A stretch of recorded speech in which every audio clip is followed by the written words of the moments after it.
and you are good to go. Okay. Well, welcome everybody. This is the California Association of Realtors, or CAR Residential Purchase Agreement. It came out in December. Most people are getting the hang of it. There are a few questions that still pop up, but I've noticed that my classes now move much faster than they used to in the past because most people have gotten a certain degree of comfortability, familiarity with the agreement. So as I always like to do, I like to show you the page I'm going to go into. And here, of course, is page one. And of course, everybody sees page one. The first thing they focus on is that massive grid there in paragraph 3.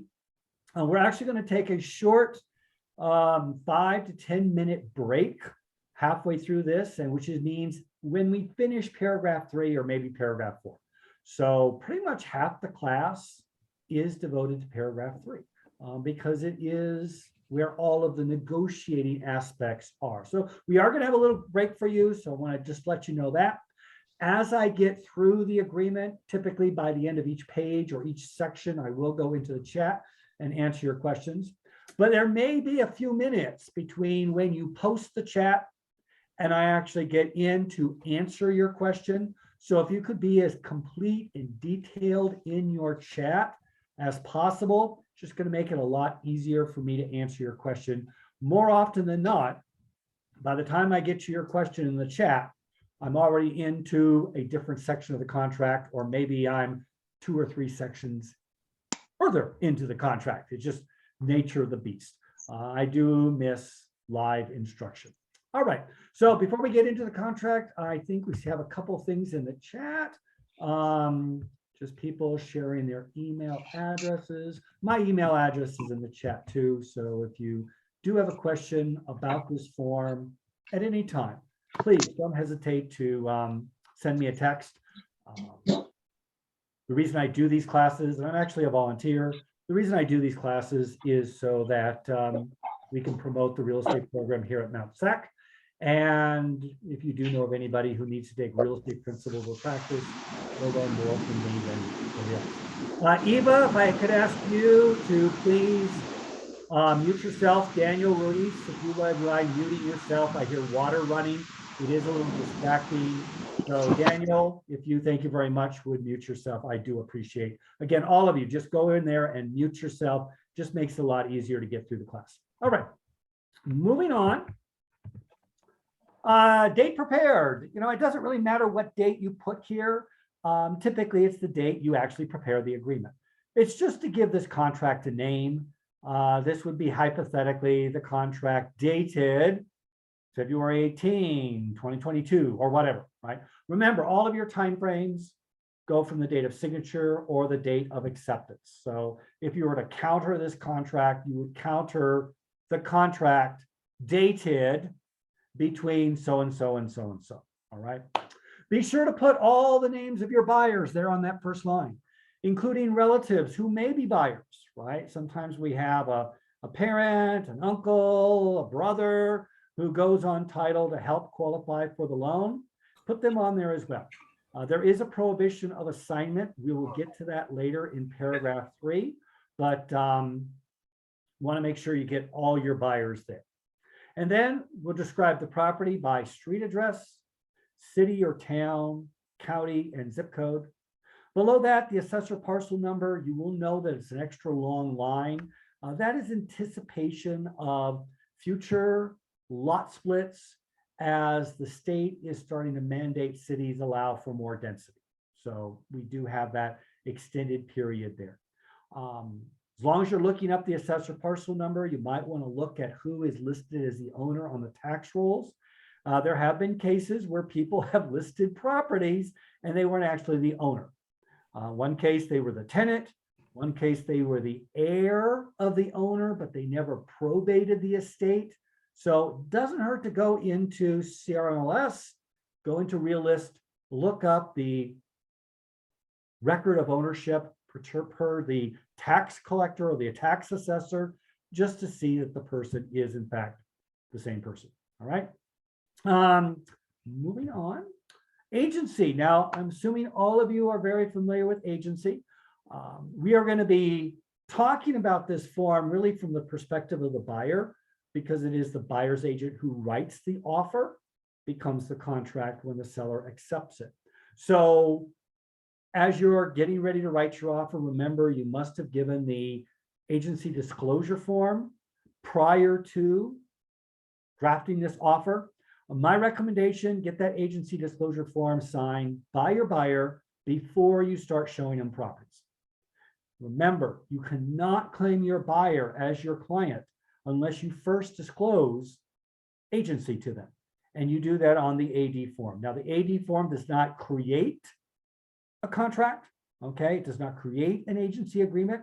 It merely discloses the difference between single and dual agency, but you're supposed to do that as early as practical.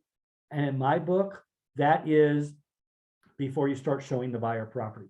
Trust me, it will save you headaches. It will protect you legally if you disclose agency relationships before you take the buyer out and look at property, okay? And it's as simple as this. Mr. and Mrs. Buyer, I'm excited to show you property today. One thing before we get started and start looking at properties, the law requires I explain to you the difference between single and dual agency. Single agency is where our company will only represent you. Dual agency, if you choose to buy a listing listed by somebody else in our company, that's dual agency. That's what this form explains. It is not a contract. It does not bind you in any way. But if you would mind signing this, it is required by Civil Code 2079. How easy was that, right? So get that thing signed. All right, so as you're writing this offer, you will put your brokerage company's name in that second section under 2B where it says buyer brokerage firm, right? And then you will put your name underneath it, along with your respective license numbers, and then check the box whether you are only representing the buyer or if your company is representing buyer or seller, all right? Then up in seller brokerage firm, you put the name whose name is on the for sale sign, right? And the listing agent who is working that listing along with their respective license numbers. If you're writing an offer on a listing in your company, you're in dual agency. Now, I know you may be thinking, but I'm only working with the buyer. You're right, you are only working with the buyer, but you now have a fiduciary relationship with buyer and seller, because if your broker is in dual agency, you are in dual agency, okay? Had a former student who still didn't figure that out. I wanted to throttle her, but finally got it through to her, because I do spend 15, 20 minutes in my principles class talking about this one section of agency, right? If for some reason the seller or the buyer are being represented by multiple brokers, multiple brokerage companies, you have the AB form, which can be designated there in paragraph 2C. And then finally under D, potentially competing buyers and sellers. Since we're now going to follow my advice and recommendation that you get that agency disclosure signed before you start showing buyer properties, I also want you to have them sign the PRBS, okay, potentially competing buyer and seller form. Okay, the reason for that, now the AD form is required by law. The PRBS form is required by contract. So you still have to do it, all right? What does the PRBS do? Well, it says that if you're representing two buyers that are essentially looking for the same house, that's okay. Now that's not dual agency, but it is a potential conflict of interest. So this form says it's okay to do that. The second and probably most important or more important thing is what the PRBS form does, is it says that if the buyer decides to make an offer on a property listed by your company, they agree to go into dual agency. See, what you don't want is when you get ready to fill out the offer and you get to paragraph 2B, confirmation, and you tell the buyer you are going into dual agency. You don't want that buyer to say to you, wait a minute, I read on the internet somewhere that dual agency is bad. And they say no. Well, now what do you do? Well, I guess you have to refer them to another brokerage company. You don't want to do that, right? So get that PRBS signed before you start showing the buyer property. AD form signed first, PRBS form signed second, then start taking that buyer out to show them properties, okay? You got to get the PRBS done anyway, so get it done where it can protect you. I see agents getting it done when you're in escrow. What good is that? Well, my broker requires that I'm not going to get my commission if I don't have a complete file. Yeah, but it's not giving you any protection. It's worthless. Get it done before you show the buyer property so it can protect you, right? I mean, we have all these forms, all this paperwork. You might as well let it help you, right? That's what it's all about. All right, so we're now going to go into paragraph 3. Let me jump in the chat, see what's going on up there. Again, just handouts and such. Great. So at the very top, terms and purchase and allocation of costs. You see the second sentence, or third sentence, it says, this form is 16 pages. Good grief, right? Parties are advised to read all 16 pages. That statement is also found above the seller's signature and above the buyer's signature. So 3 places in this contract, it says, look, read all 16 pages. Now I know they're not going to do it, but please, you need to be familiar with all 16 pages, all right? I know all the negotiating points are in paragraph 3, with the exception of liquidated damages and arbitration, right? Everything else is here. So agents will have a tendency to just focus on this paragraph, but this paragraph is explained later in the agreement, and you have to understand what these terms mean. All right, very important. So let's orient ourselves to the grid. So on the far left-hand side, we have 3, A, B, C, D1, D2, E1, E2, E3, F, right? That is the paragraph numbering of paragraph 3. The next column to the right, which I like to call column 2, refers to a paragraph later in the contract where this is more fully explained. So paragraph 3A, the purchase price, is more fully explained in paragraph 5, right? If we go to the next column, which I like to call column 4, these are the terms and conditions. And then finally in column 5, any additional terms, where for 3A, if you're going to make an all cash offer. Remember, if your offer is all cash, then you will not have a loan contingency. Okay, that's how this form is actually set up. That fourth column there, you put in the actual price of the property under terms and conditions. 3B, close of escrow. Typically, it's going to be X number of days after acceptance. 30 days, 45 days, 60 days, whatever it is, right?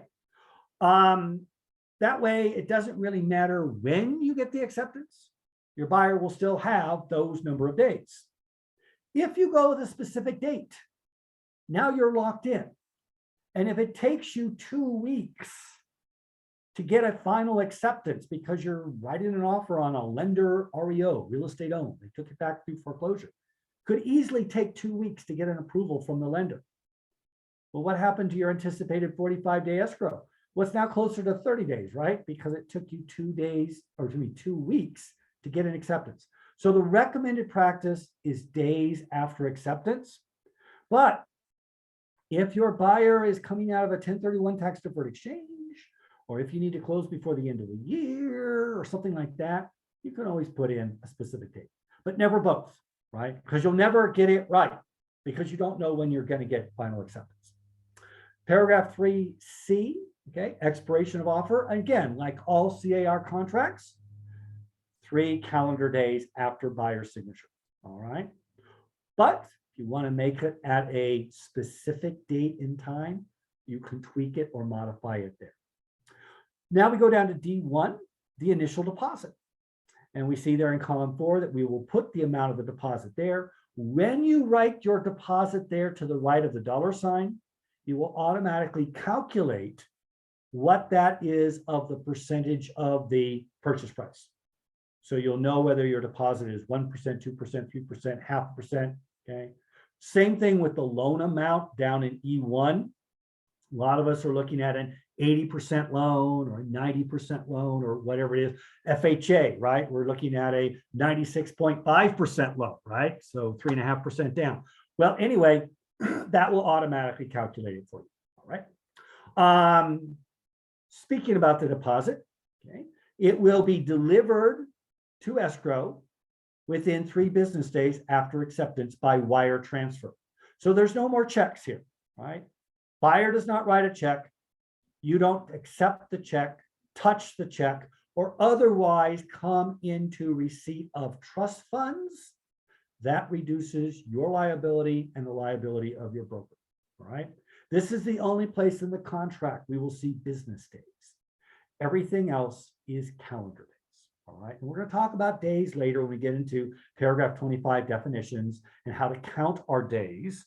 But just remember, the deposit, the initial deposit, is delivered to escrow within 3 business days because escrow is not open on non-business days. Now, going back to the deposit amount, a lot of new agents will ask me, well, how much should that deposit be? Well, I don't like to have the deposit over $10,000. First of all, deposits are not legally required. They're certainly expected. Your offer is probably not going to get a lot of credibility from the seller's perspective if you don't give them a deposit, but it's not legally required. It's just to show good faith. And frankly, I think if someone's willing to part with $10,000, that's a lot of good faith, all right? The reason I don't like to go above 10,000 is 10,000 is the cap for small claims court, which means if there's a dispute over the refunding of the deposit between the buyer and the seller, they can have it settled in small claims court, people's court, right? Judge Wapner, Judge Brown, Judge Judy, I mean, whoever you like to watch on TV, or hopefully you don't watch them on TV. They're kind of scary for a lawyer's perspective. But anyway, that is where you go to resolve it. You don't have to hire a lawyer. But if it's over 10,000, now you have to go into superior court, which means you're going to have to lawyer up, right? And that's going to cost you money. Thousands of dollars. I don't think you can hire an attorney for less than $7,000 right now.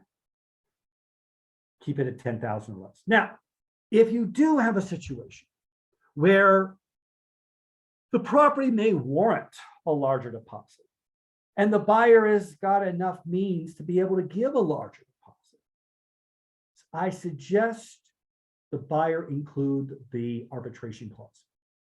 Now, if there's a dispute over the refund of the deposit, you go into arbitration, not superior court. And my thinking is, if the buyers and sellers are sophisticated enough to own a property or have the wherewithal to be able to command or pay a deposit in excess of 10,000, they probably have the sophistication to explain to an arbitrator without an attorney why they are entitled to the refund of their deposit or the retention of the deposit, right?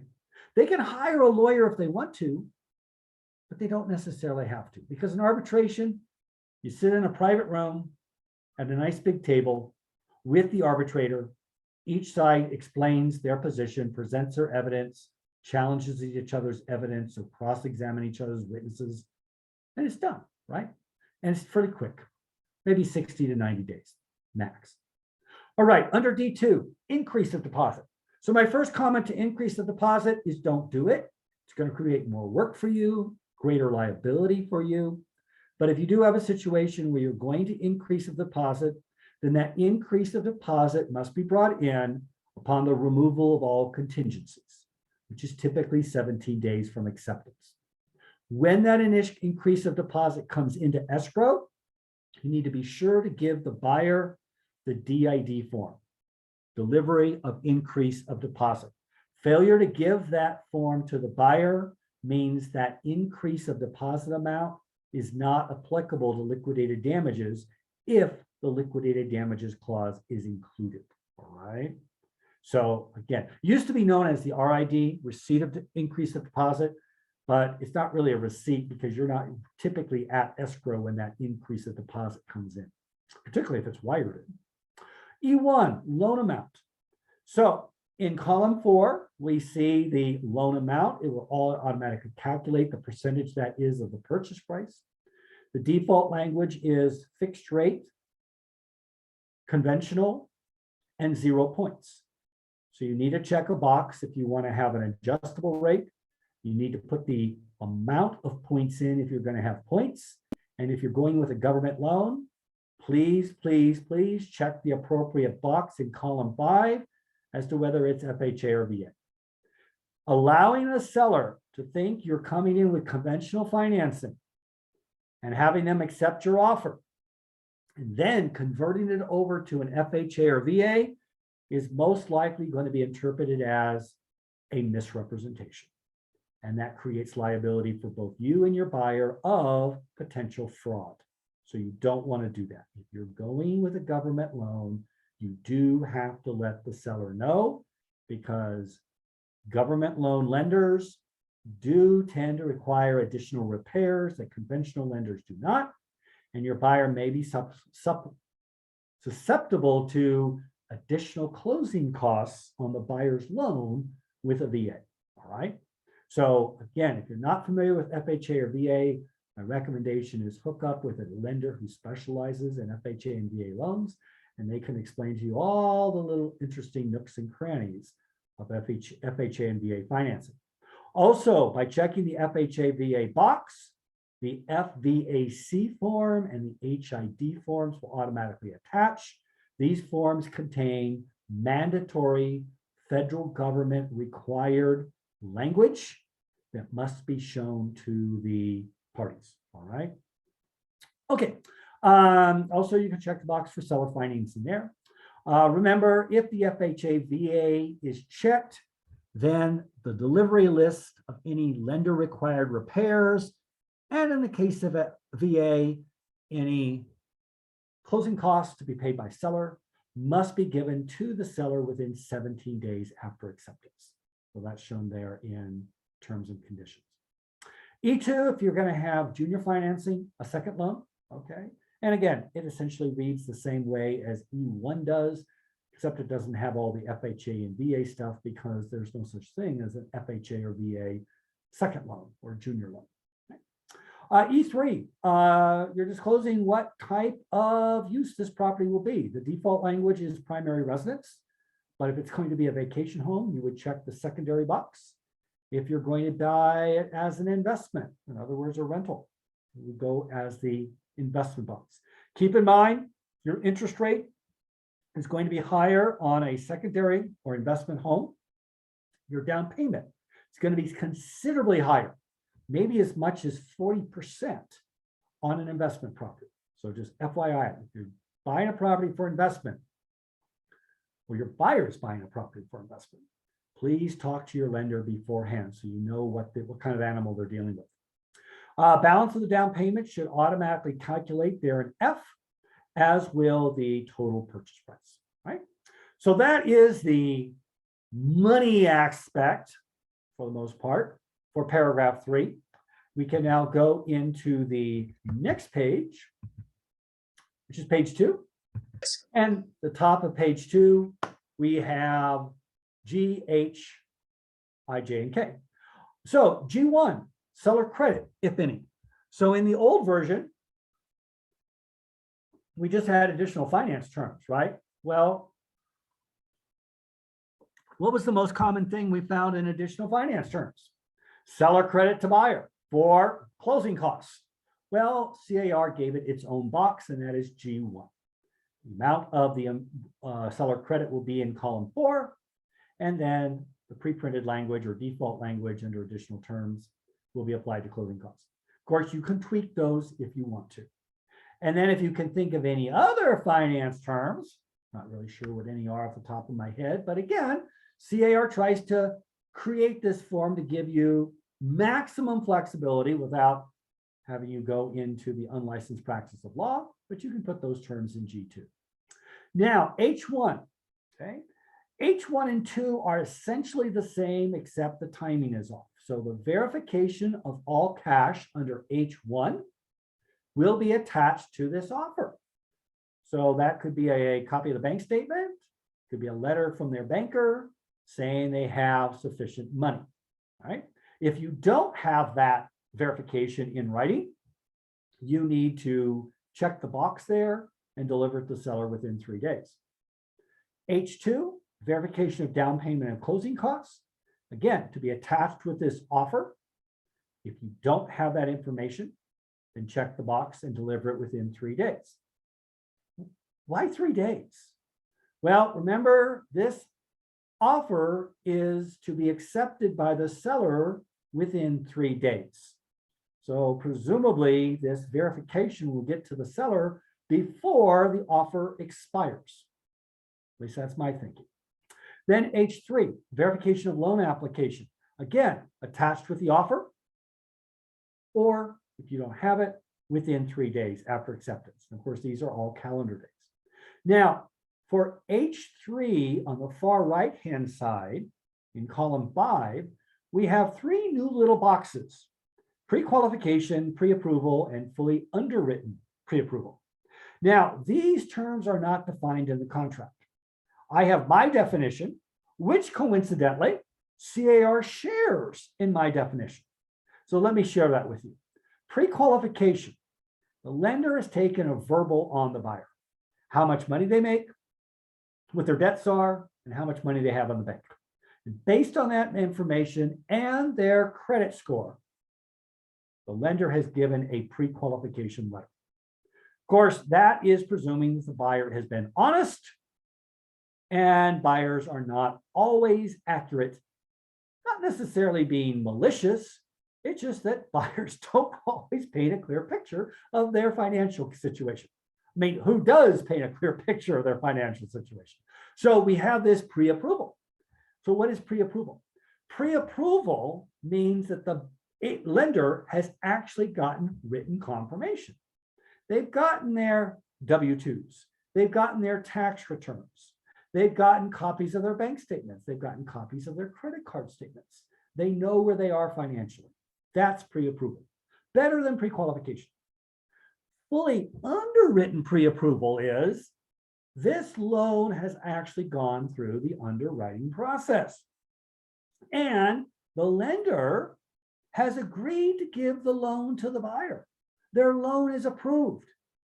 The only thing you're waiting on is the appraisal. And assuming the property appraises, the loan's good to go. So why did they create this? Well, if you've got a fully underwritten, pre-approved buyer, that buyer can now compete with an all-cash offer, an all-cash buyer, because even the all-cash buyer has an appraisal contingency, right? So anyway, that is the purpose of this fully underwritten pre-approval. You can even write an offer, presumably, by waiving the loan contingency, because you've already been approved for the loan, right? Okay. Paragraph 3I is left blank, so you don't confuse it with paragraph 31. We'll see later that paragraph 3O is also left blank, so you don't confuse it with paragraph 30, because 31 and 3I and 30 and 3O look very similar, depending on how you write it, right? Paragraph J, no change here from the old contract. The buyer's final walkthrough, or what we call final verification of condition, will be 5 days prior to close of escrow. And then K, assignment request. Now, this is fully explained in paragraph 23. But of course, it would be mean of me not to share with you now what the prohibition of assignment meant in paragraph 23. So I'm going to share that with you. So this is how the assignment request works. First of all, in paragraph 23, it says that assignments are not allowed. However, seller approval will not be unreasonably denied. However, the assignment request from the buyer to the seller must be made within 17 days after days of acceptance. Okay, 17 days after acceptance. If the buyer requests seller approval of an assignment after the 17th day, seller's denial is considered reasonable, right? Moreover, if the buyer is assigning their position to a second buyer and getting paid for it, in other words, the buyer has put this property under contract and then is trying to sell their position to somebody else, they have to tell the seller how much they're making off this assignment sale. Presumably, if they're making too much, the seller has sold the property for too little money, and that could give the seller a cause of action against their agent, right? So again, be very careful there. Finally, if the buyer is simply putting title in the name of their trust or their LLC or corporation, and they're the sole owner of that LLC or corporation, we often refer to that as an alter ego. That does not need seller permission because the buyer essentially is just transferring it to themselves, only in a different name, right? So that's more fully explained in paragraph 23, but now you know what it says. So we'll be able to move through that paragraph pretty quickly when we get to it. Okay, so now we come to our contingencies, and they're all in one spot, which is why I really kind of like this contract. Moreover, L1 through L8 is more fully explained in paragraph 8.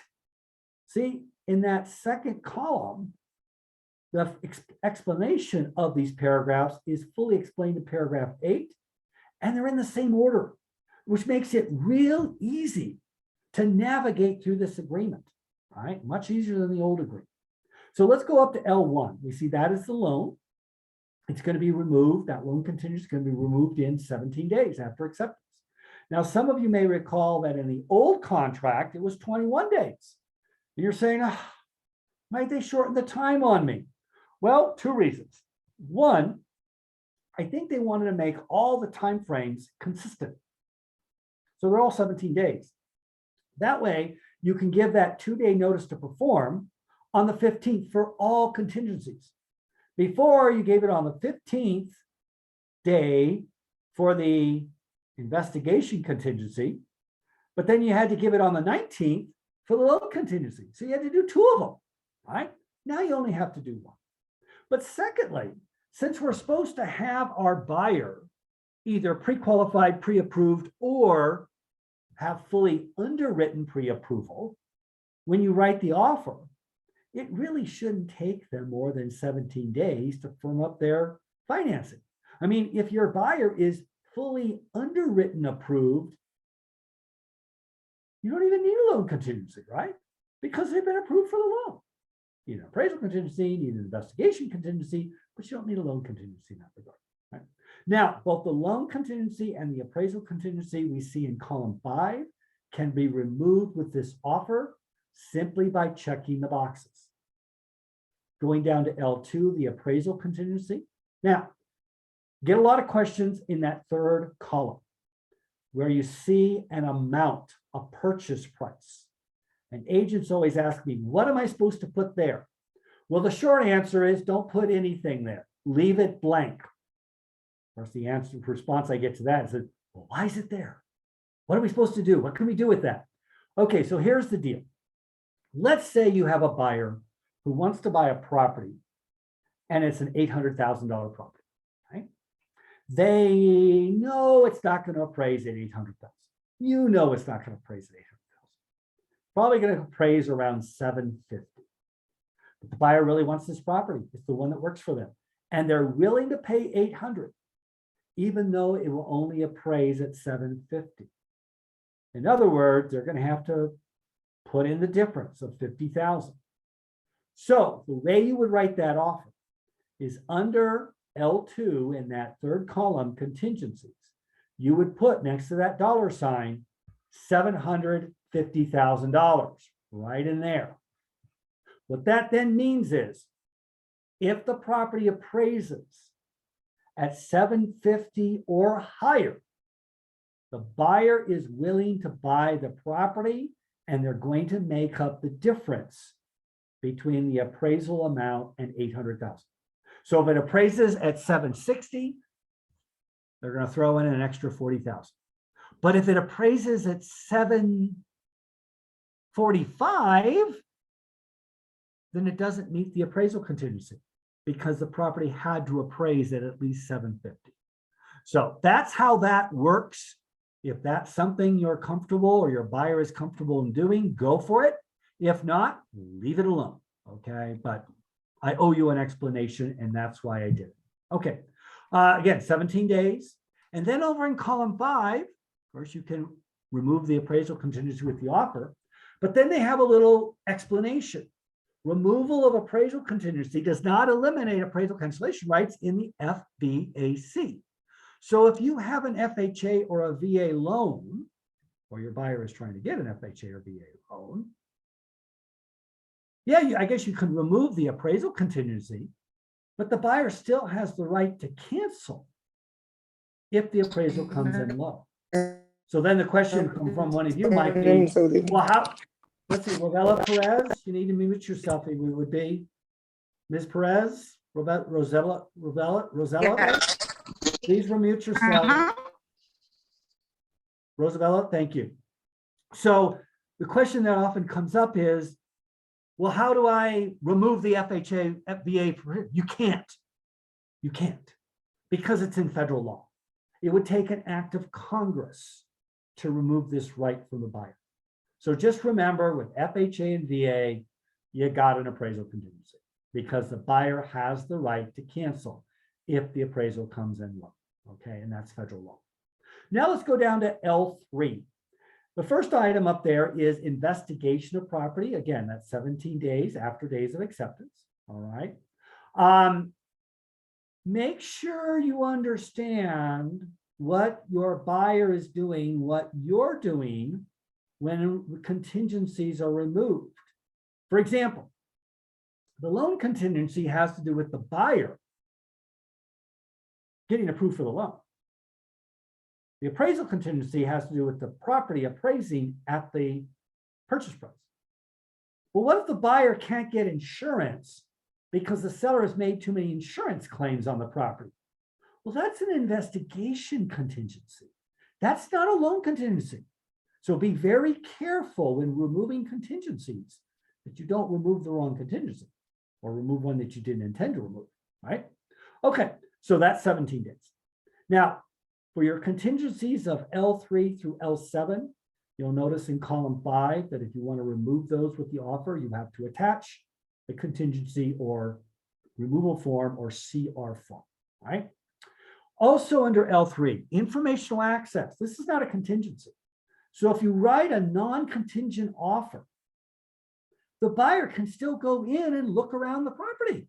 They have 17 days to go in there and look around, measure for furniture, bring in paint sample swabs to put against the wall, see what it looks like, right? That's the informational access. That's not a contingency. They have that right regardless of whether or not the contingencies are removed with the offer. L4, review of seller documents. The most notable one there, of course, is the transfer disclosure statement. And again, you'll see for L4, L5, and L6 and L7, it's now listed as 17 days after acceptance or 5 days after receipt, whichever is later. Kind of sounds like an auto warranty, right? 3 years, 50,000 miles, whichever comes first. Yeah, same kind of concept. This is how it works. If the seller gives a late disclosure, and we'll see later that the seller is supposed to do all their disclosures within 7 days. But if the seller gives a late disclosure, let's say day 10, 10 plus 5 is day 15. That's less than 17. So the contingency period is 17 days. But let's say the seller gives the TDS to the buyer on day 15. Well, 15 plus 5 is 20. In that case, the buyer would have 20 days to remove their contingency. So it's 17 days after acceptance or 5 days after receipt, whichever is later, right? Likewise, preliminary title report, common interest disclosures for those condominiums, planned unit developments, and L7, review of leased or liened items. These are solar panels, double pane windows, all these things that were purchased with PACE or HERO loans that are like super liens on the property. Word of advice for you agents going out to take a listing. If you see a solar panel on the roof, then you need to ask the seller about that solar panel. Did they pay for it? Or is it being paid off through some sort of a loan or lien program or who knows what with utility companies, right? Okay. And then finally, L8, sale of buyer's property. So if you're making this offer contingent on the sale of the buyer's property, you need to attach the COP form there at the bottom. If you haven't looked at the COP form recently, it was changed about a year and a half ago, I guess. It's a page and a half to a page and 3/4 now. It's not an easy read. So please take some time and look at it if you're going to be representing buyers who need to sell their property first. Read it from the perspective of being a buyer, having to sell your current property before you buy the new property. It's a little easier to read if you take that perspective, okay? Okay, so moving on to M, time of possession at notice of recordation, which could be 11 o'clock in the morning, right?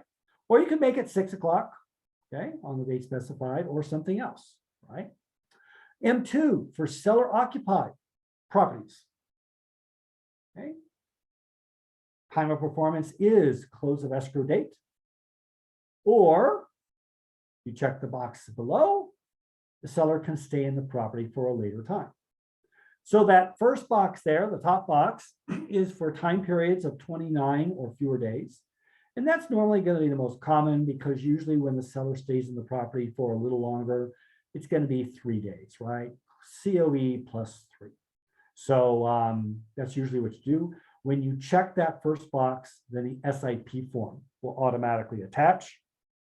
If you check the second box, 30 days or longer, and put in the number of days, then your RLAS, or residential lease after sale form, will attach.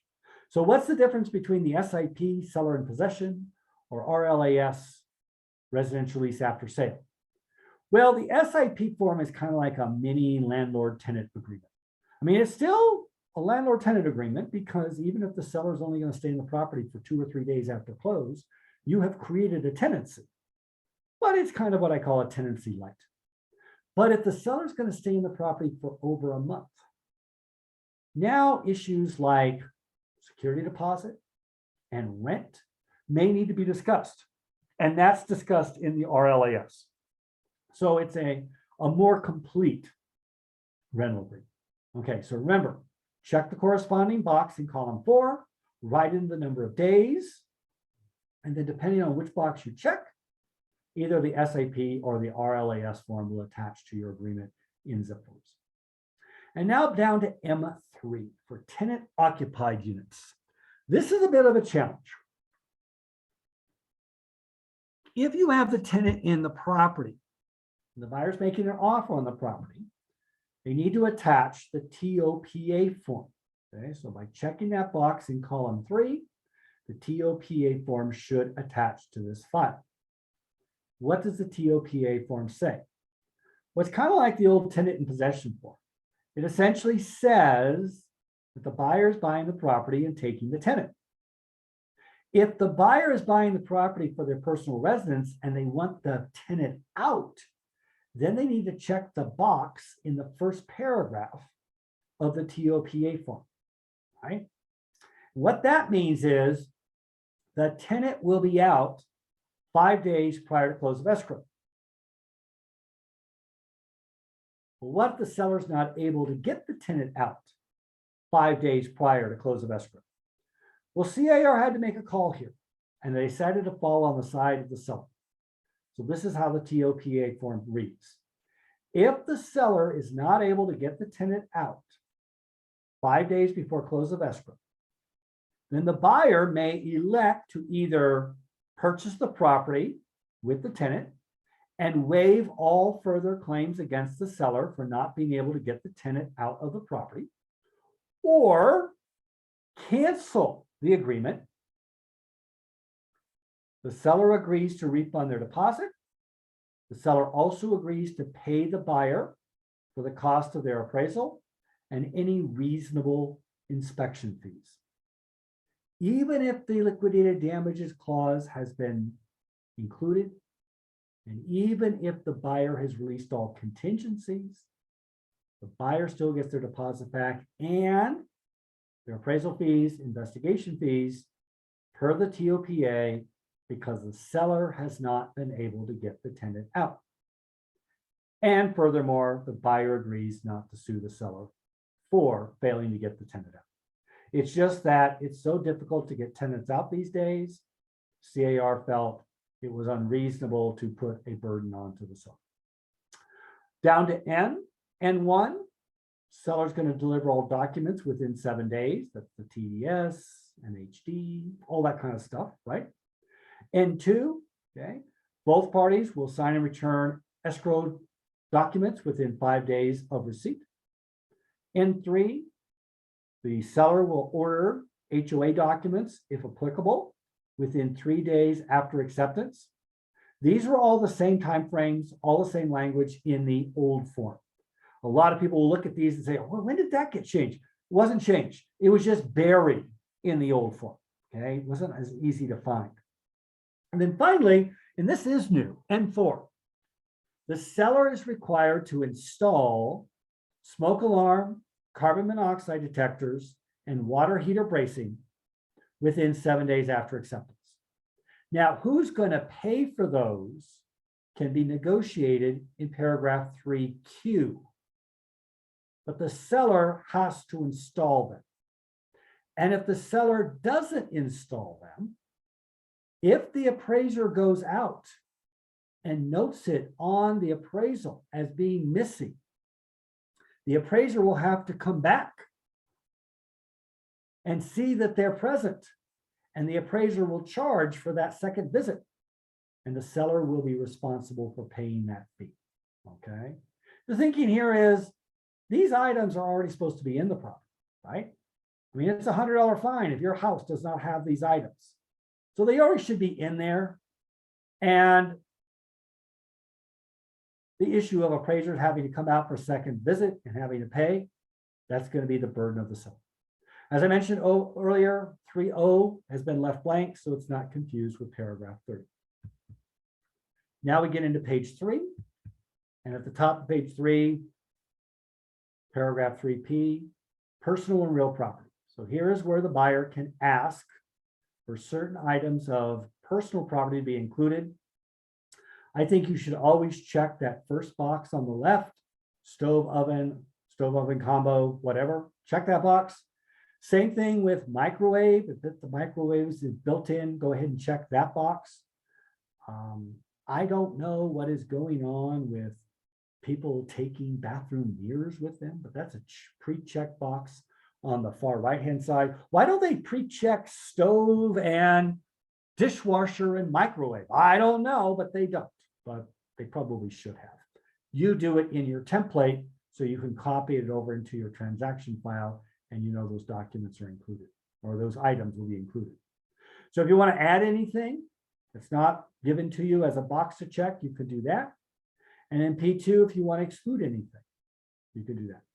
We'll go into this further in paragraph 9, where real and personal property is more fully explained. And now we get down to Q, the allocation of costs. Okay, so Q1 is the NHD, okay, buyer, seller, or both.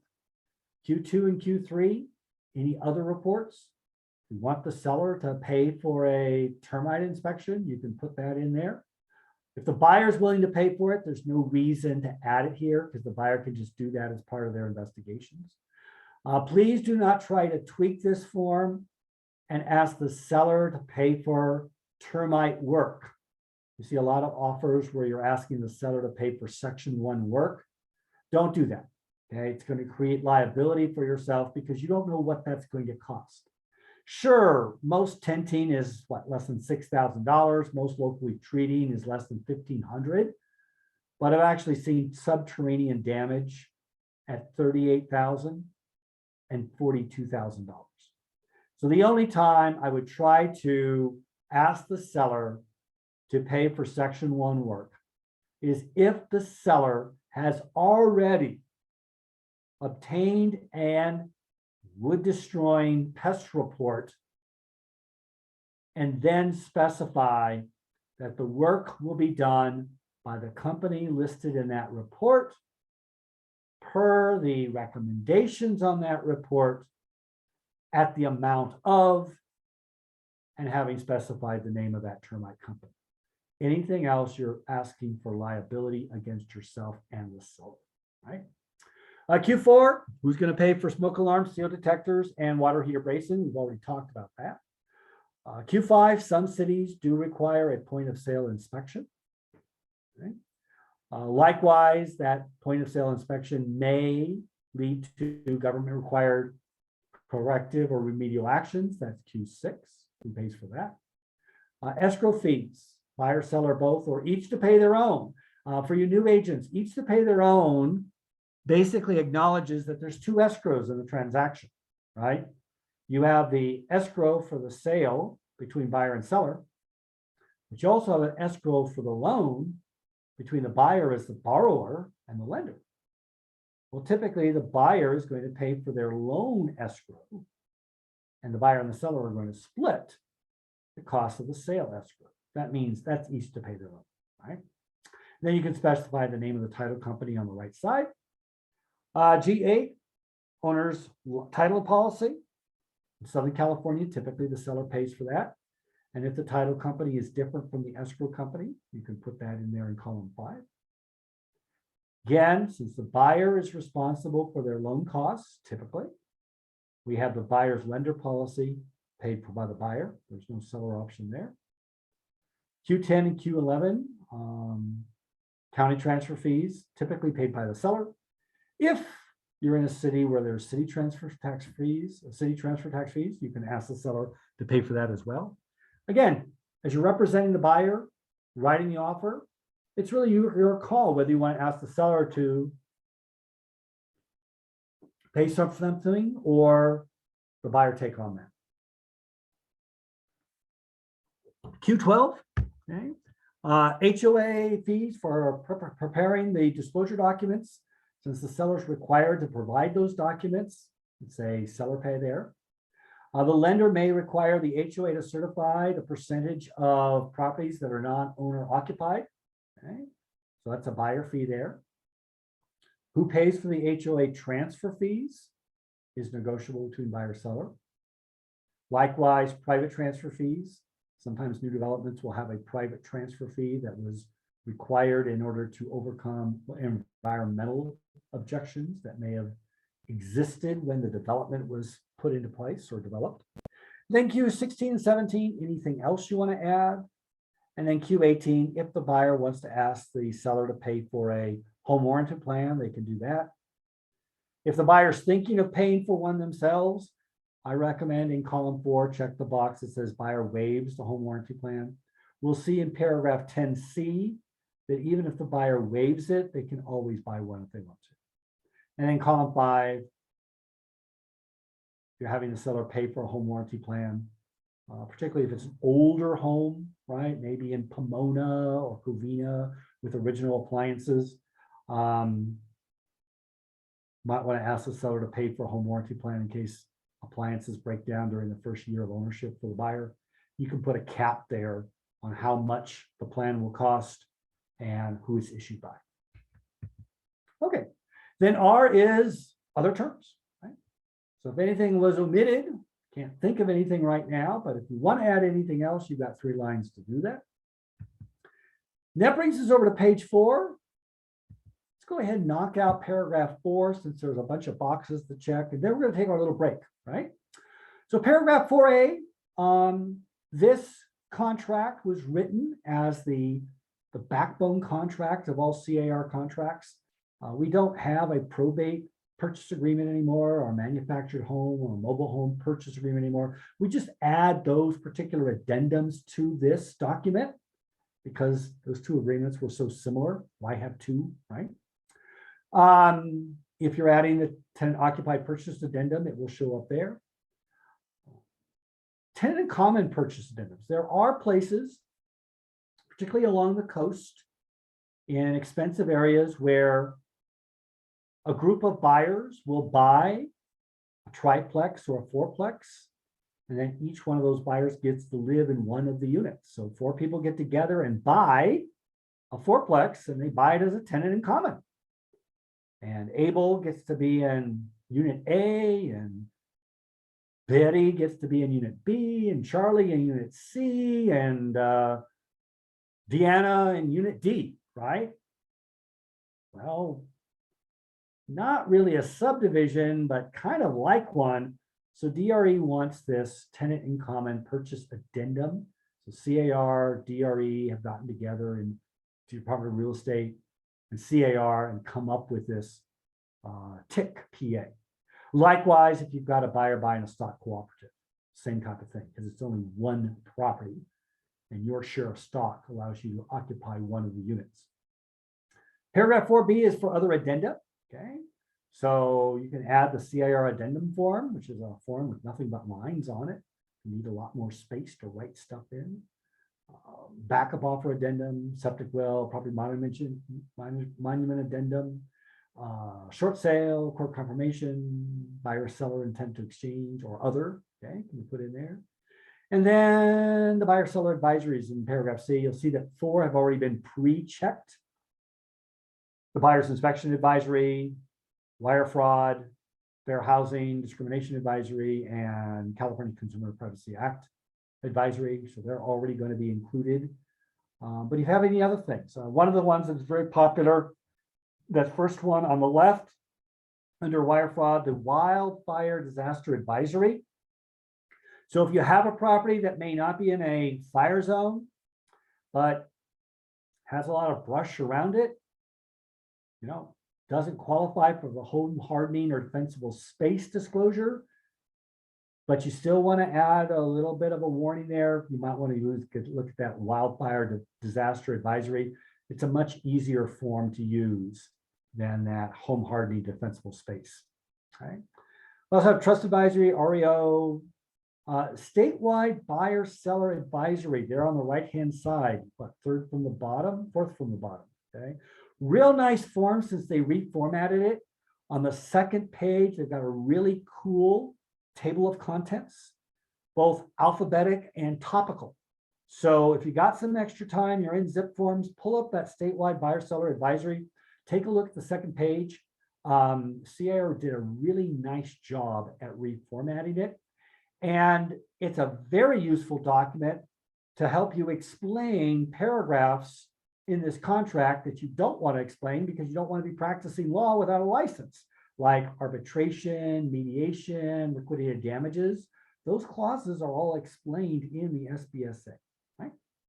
Okay, so at this point, we've been at it for about an hour, and I'm gonna go ahead and set a timer for, let's say, 5 minutes. We'll come back.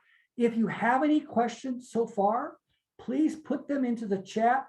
And when I get back in about 5 minutes, because we all need to stand up and take a little bit of a break, I'm going to go answer those questions in the chat. So I'm going to my little timer, and that's the stopwatch. I don't want that timer. And I'm going to set it for, let's set it for 5 minutes. And we now have 4 minutes and 59 seconds. We'll take a quick break. Be back. Again, put all your stuff in the chat. I will resume the class by reviewing what is in the chat.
Okay, just a few more seconds and then we'll go into the chat. Oh, wow, 7 things in the chat. That's great.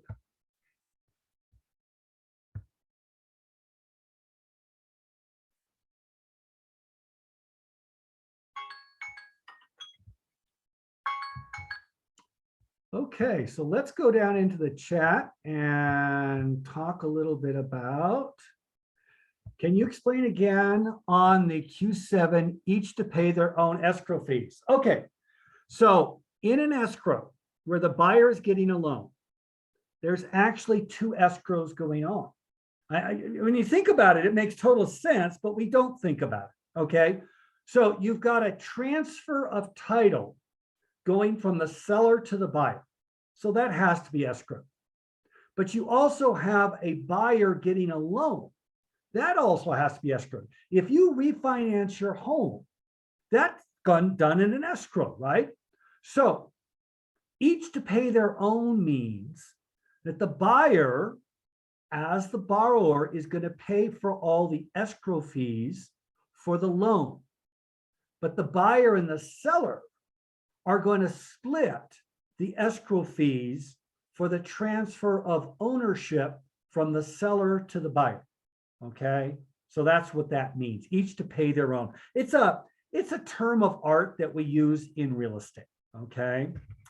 Okay, regarding H3 6B pre-qual reapproval, what's the difference? Okay, the terms have not been defined in the contract, but I will tell you how I define them. CAR agrees with me. A pre-qualification. This means that the lender has talked to the buyer, the borrower. They've gotten their social security number and run a credit check. They asked them how much money they make. They asked them how much money they have in their savings account or bank accounts. And they asked them how much debt they have, like credit card debt, auto loans, that sort of thing. Based on that, they're giving them a loan approval. That's pre-qualification. Pre-approval, they've got the same information, except it's in writing. So they actually have the W-2s. They actually have their 2 years of tax returns. They actually have copies of their bank statements. They actually have copies of their credit card bills and their loan information on their cards. So it's documented in writing. All right. The verbal may not be accurate, but it's been documented. So that's better. And then the fully underwritten pre-approval means the loan application has actually gone through the underwriting phase, and the lender is now saying, we're ready to give this person a loan. They qualify for this loan of $625,000. The only thing we need is the appraisal. If the property appraises at 620, whatever, we'll give this person a loan at 625. Okay. Also, termite inspection and clearance. I'm confused. Is it good or bad for the buyer to request? It's bad for the buyer to request, unless you know what it's going to cost. And you typically don't. See, you don't want to have a seller agree to pay for a repair if you don't know what that repair is going to cost. And that's what Section 1 work is. It's a repair. It's like, okay, your car is making a funny sound. And you say to me, hey, Ed, would you mind taking my car down to the dealer and get it fixed?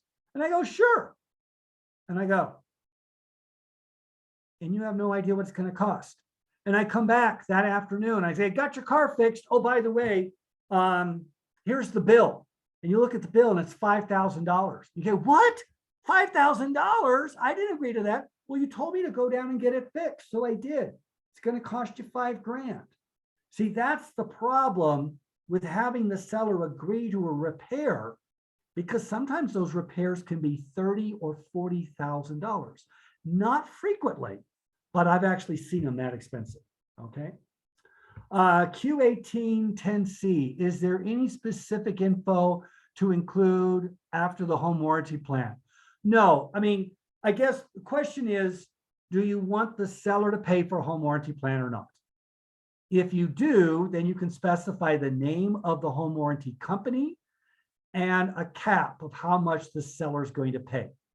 And again, those plans are what? Maybe $400, $600, right? Something around there. It's been a while since I priced a home warranty plan. I don't represent buyers or sellers, so it's not something I see all the time. But you guys got those home warranty reps coming into your office all the time, right? Bring you tablets, pens, donuts, cookies, right?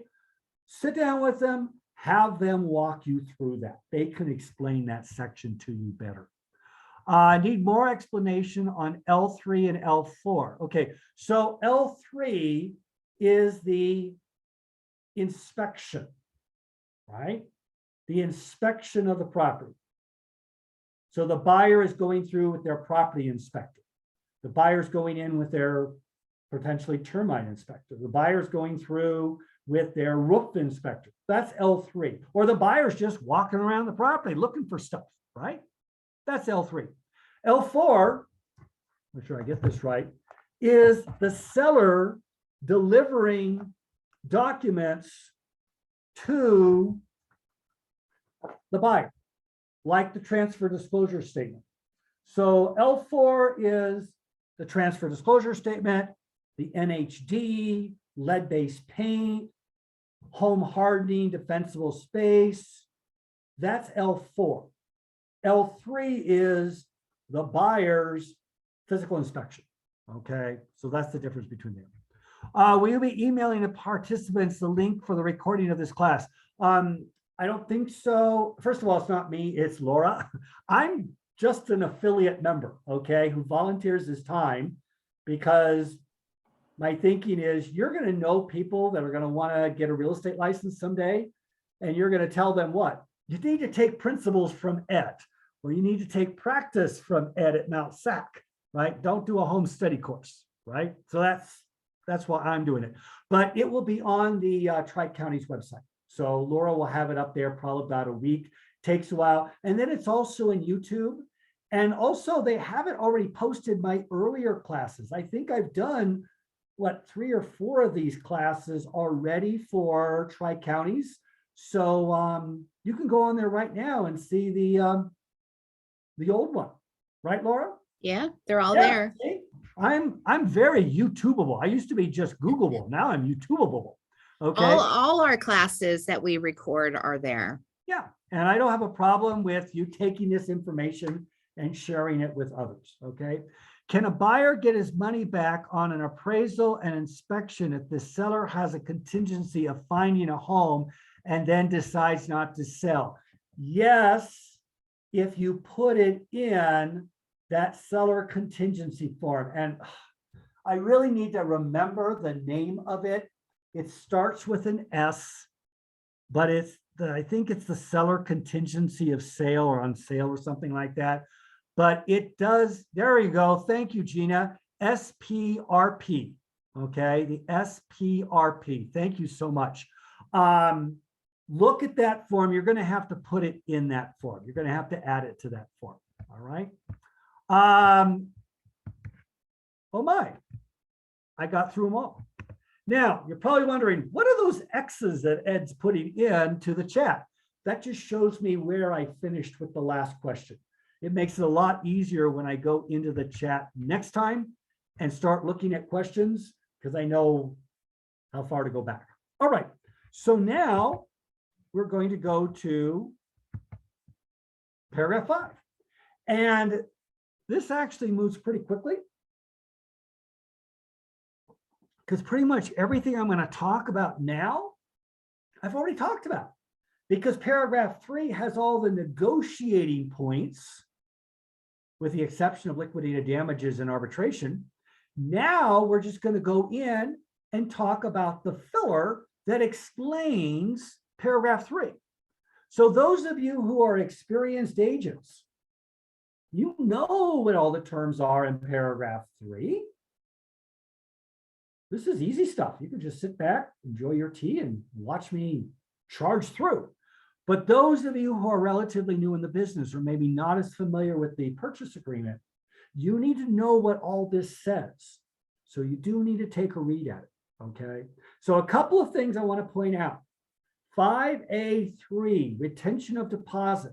Okay, There is no such thing as a non-refundable deposit, particularly in a residential transaction. What this contract allows, that if paragraph 29 is initialed by both parties, then upon a default by the buyer, the seller is entitled to keep the deposit as liquidated damages. That is not the same as a non-refundable deposit, okay? There are some specific legal distinctions that I really can't get into right now, but trust me on this, do not ever write the words non-refundable deposit, because the only thing worse than the unlicensed practice of law is the unlicensed practice of the wrong law, all right? So again, just to make that clear. Then I also want to draw your attention to 5C3, where it says buyer's loan status. This gives the seller's agent the right to contact the buyer's lender to see how the loan is coming along. Now, they don't get to look at the credit score, and they don't get to look at their income. They don't like to see the ratios front end and back end. No. Just, hey, what's going on with the loan? Has the appraisal come back yet? Did it appraise at purchase price? Where is it in underwriting? Have the loan docs been prepared? You know, that kind of stuff to let you know how this transaction is going. Okay, so that permission has been given to the seller's agent and presumably the seller. Okay. Limits of credits to buyer, they're at the bottom there, 5E.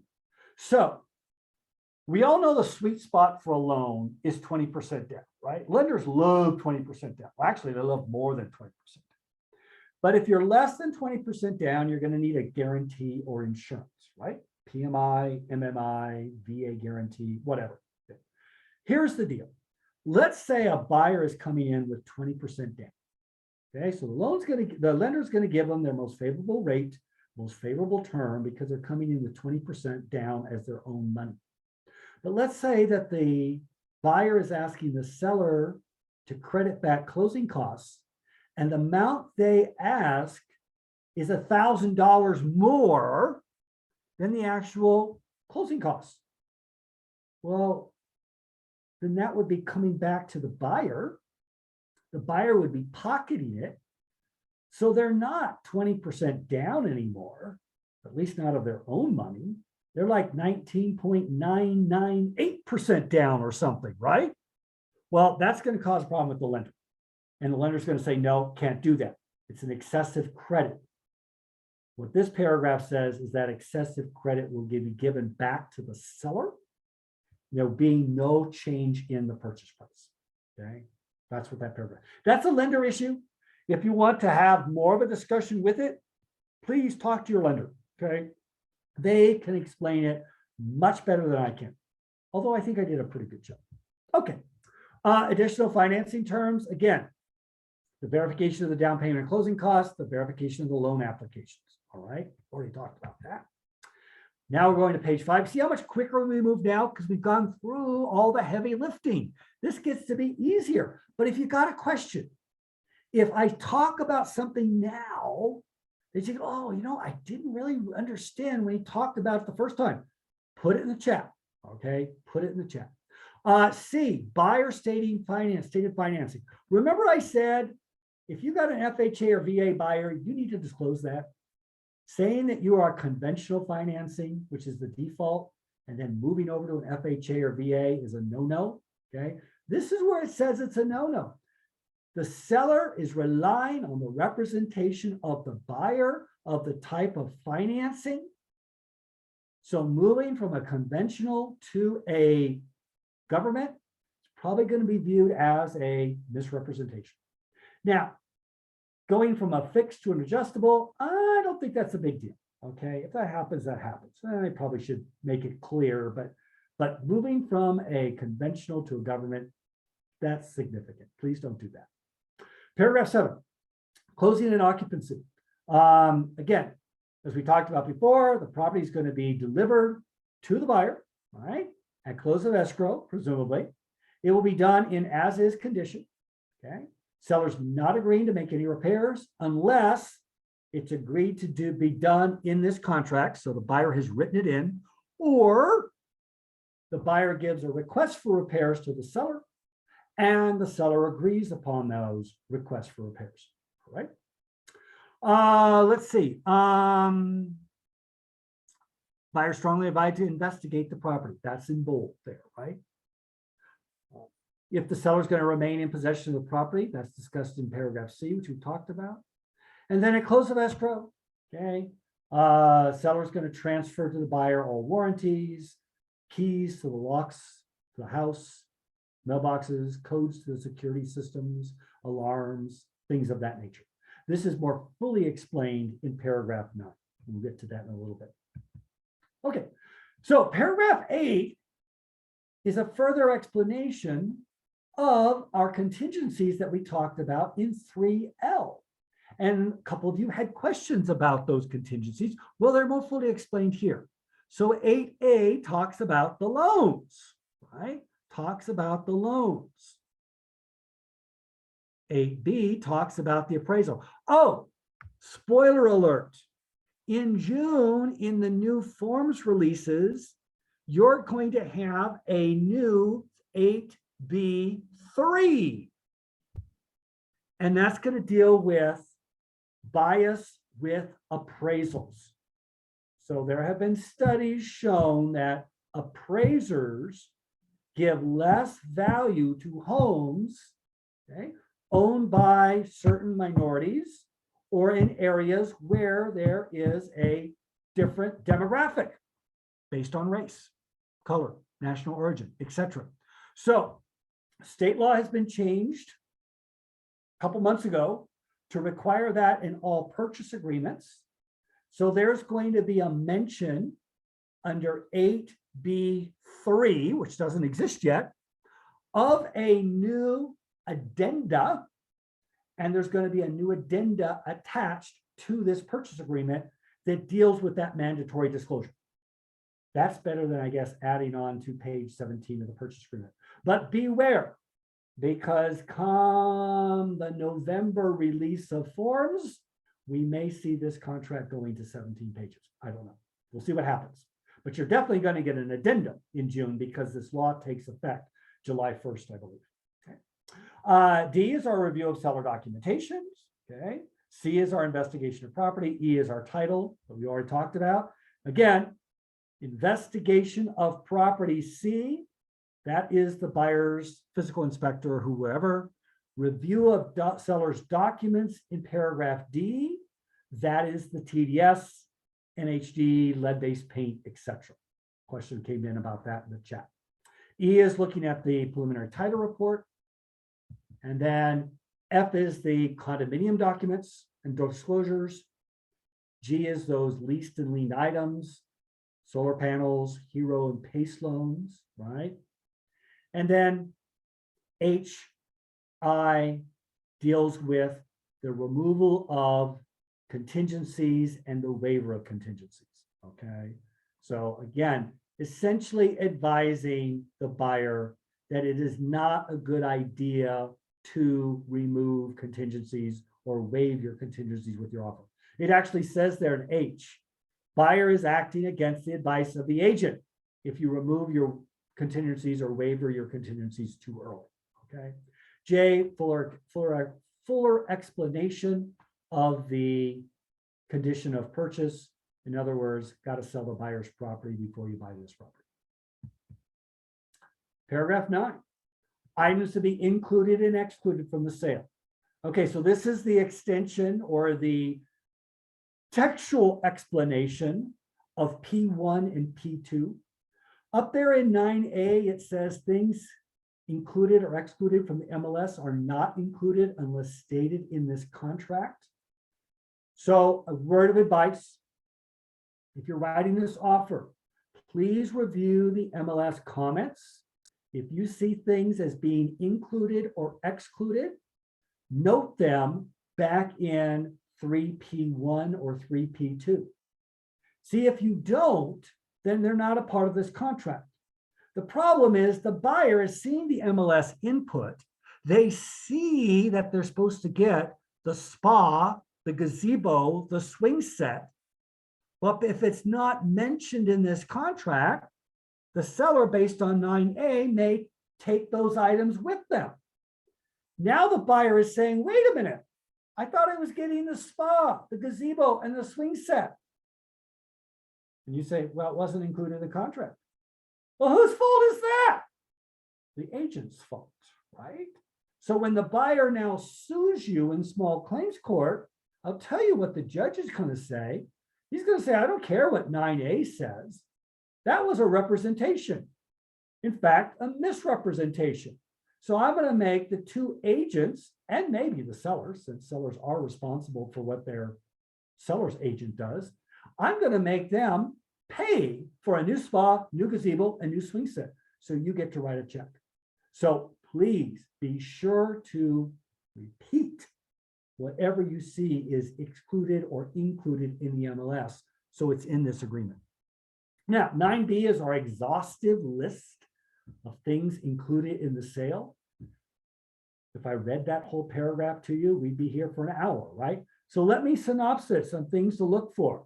Anything attached is included, okay? Look at 9B2, but it's more than that because it includes dedicated home automation systems and devices.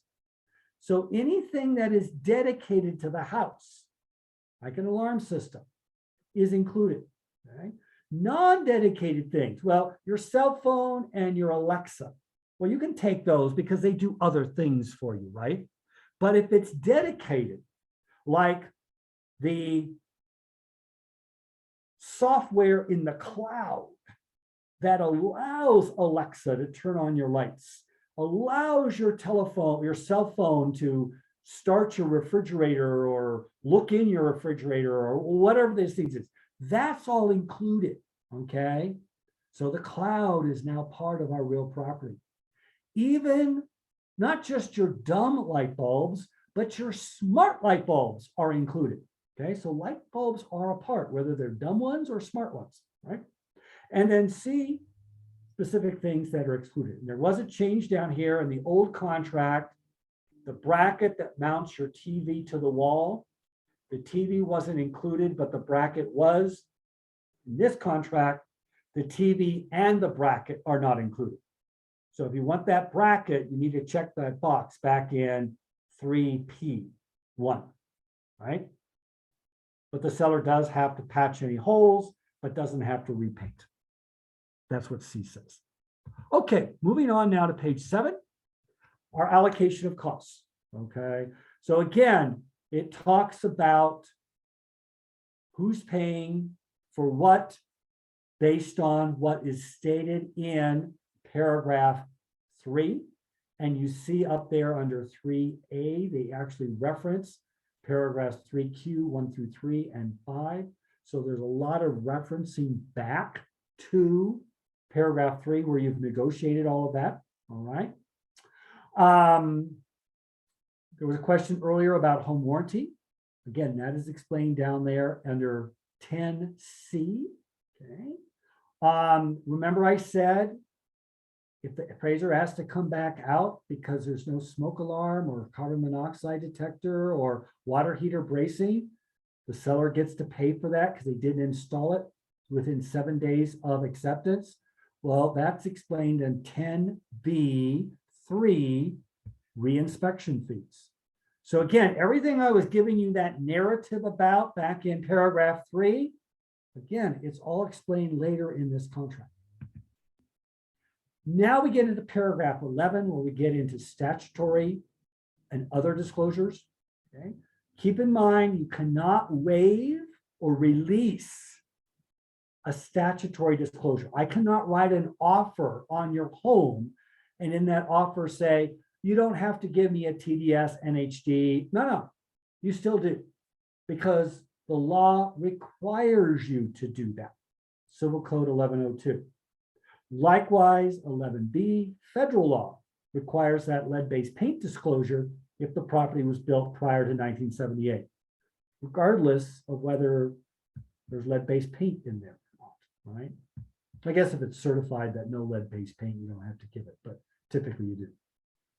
Then C and D, this is our home fire hardening and our defensible space. So for home fire hardening, it's a relatively new disclosure. If the property owner has to give a TDS, if the NHD calls it out in a severe fire zone or high fire zone, and if the property was built prior to January 1st, 2010, then the home hardening disclosure has to be given. The defensible space disclosure has to be given if the seller has to give a TDS and the NHD reports it in a high or very high fire severity zone, okay? The form you use for that is the FHDS. If those two do not apply, but it still has a lot of brush or open space around, go back to that wildfire advisory that I talked about in paragraph 4, okay? Good form for that. Now, remember I said a waiver is prohibited on statutory disclosures? Okay, so here's the deal. Buyer writes a non-contingent offer, waives all contingencies. Please don't tell the seller that the buyer is committed. The buyer can't cancel, because when the seller gives that buyer a TDS, the buyer has 3 days of personal receipt or 5 days of mailing, snail mail or email, doesn't matter, to cancel. The law gives them the right to cancel, okay? And you can't waive that. But don't tell your buyer, oh yeah, go ahead and write a non-contingent offer. You don't have to worry about it because you can always cancel when you get the TDS. That seller may be exempt from a TDS. So the buyer can't cancel because the seller is not required to give a TDS under the law. So again, be very careful about buyer waiving contingencies or discussing the waiver of contingencies, because you cannot waive statutory disclosures, all right? Okay, paragraph H, 11H is withholding taxes. You know it all as FERPA. So what this paragraph says is the buyer will withhold 15% for federal and 3 1/3% for state income taxes on the sale of property. The only way around it is for the seller to give the buyer the AS form. You know that as the FERPA form. Of course, on that AS form, it will have the seller's tax ID number, which is commonly their social security number, and sellers are not real keen about doing that. So escrow can act as a qualified substitute. So the AS form will be given to escrow. Escrow can then notify the buyer that they are the qualified substitute of the AS form, and that no withholding needs to be made. And the determining factor is the seller a foreign national or not? If the seller is not a foreign national, then they have a social security number, and the IRS and the Franchise Tax Board knows how to find them. But if the seller is a foreign national, they will not have a tax ID number. And the problem is, after they sell this property, they take the money and they go back to China, Peru, Germany, or wherever, right? And they're beyond the grasp of the IRS and the Franchise Tax Board. So that's what withholding is all about. It's really no different than if you have a regular employment job, your boss makes a withholding from your paycheck for your income taxes. Same concept. Paragraph I is simply a disclosure of the Megan's Law database of sexual predators. Paragraph J is the notice regarding gas and hazardous transmission line website. Both those disclosures are required to be given. Again, don't go on those sites with your buyer, because you cannot answer those questions that they will have, particularly Megan's Law. Send them to your local law enforcement agency, okay? Which for most of you in the Walnut, Diamond Bar area industry is going to be the Sheriff's Department. If you're in West Covina or Pomona, then it would be your local police department, okay? Depends on who you call for a cop. Okay, paragraph K, again, condominium plan disclosures as I've already mentioned, are explained here, as well as natural environmental hazards like that earthquake book, things of that nature. Known material facts must be disclosed by the seller, but the seller is not obligated to investigate their own property. They only disclose what they know. Okay, that's all they have to do. And as we talked about earlier, they're not required to fix anything. Moving on to page 9, paragraph 12 reiterates that the buyer is responsible to look at the property, to investigate the property. They can't just throw all that duty over to the seller to disclose, or the buyer or the agents to do their visual inspection. Okay. It also sets up some limitations, for example, under 12B1C. Okay. Termite inspectors do have limitation. They're not allowed to damage the property.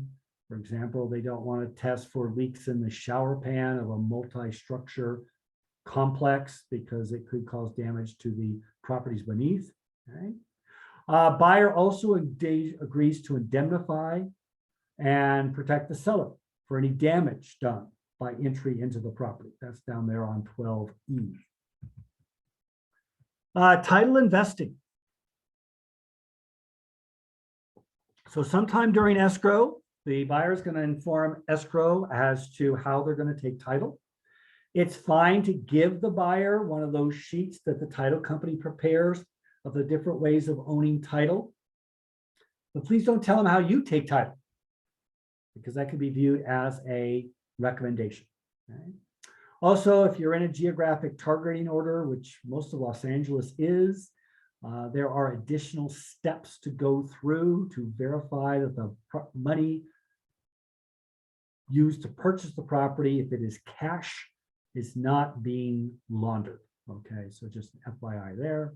And then G, the buyer will receive the ALTA CLTA homeowner's policy, which is offered in the area. Not all areas of California get the same type of title policies. Some just get a CLTA, some get the ALTA R, some get the ALTA CLTA homeowners. Talk to your title company about what's available and the coverages for those policies in their area. All right. Page 10. So here is paragraph 14, where it's explained of the seller's delivery of documents, which we've already talked about twice in paragraph 3L and paragraph 8. And then buyer's review of those documents in paragraph 14B. And then 14C, seller's right to cancel. So if seller wishes to cancel because the buyer has not released their contingencies in the appropriate time frame, which back in paragraph 3 was 17 days from the date of acceptance, the seller's remedy is to give a 2-day notice to perform, and they can give that notice to perform 2 days early. Okay, so that would be the 15th day. Right? After giving that notice to perform, waiting those 2 days, if the buyer hasn't released their contingencies, the seller can cancel. But the seller doesn't have to cancel. But the seller can only cancel if they give that notice first. So that's how the contract reads. Okay. Well, what about if the seller doesn't give their disclosures to the buyer by the 7th day? Well, the buyer can give the seller a notice to perform too. And they can give that 2 days early on the 5th day. All right. I always think it's a good idea to call the other agent before you deliver that notice to perform. Okay. Because even though the parties are supposed to do it without being reminded, they still get their nose bent out of shape when you give them that notice to perform. So just FYI, okay?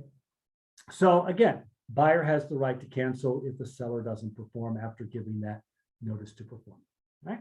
It is a 2-day notice to perform. Back in the old contract, you could actually write out and change it to a 3-day or a 1-day or no, not anymore. It's just a 2-day notice to perform, okay? And then once the buyer removes their contingencies, failure to perform would be a breach of contract. But as long as the buyer still has their contingencies, the contingencies do not automatically remove by the passage of time. The buyer can cancel, walk away, get their deposit back. because the buyer can only be in breach of this contract if they fail to perform after releasing their contingencies in writing. All right. Now, G at the top of the next page has to do with demand to close escrow. I wish CIR would put this someplace else because it's always being confused with the contingencies. But this is the way demand to close escrow works. After contingencies have all been released, okay, we're now up to close of escrow. Escrow is supposed to close today or tomorrow, and the buyer hasn't delivered their money yet. They haven't wired in their funds. The loan hasn't funded yet. And the seller's saying, that dang buyer, let's cancel. No. Before the seller can cancel, okay, or for that matter, before the buyer can cancel, let's say the seller hasn't delivered the grant deed yet, or they haven't gotten the deed of reconveyance from the lender delivered to escrow, whatever. Before the party can cancel, they have to give this 3-day demand to close escrow. In other words, you're giving the other side 3 more days to get it together, okay? So just keep that in mind. Talked about effective cancellation on deposits, okay, a couple of times. We'll talk about it again when we get into the liquidated damages clause.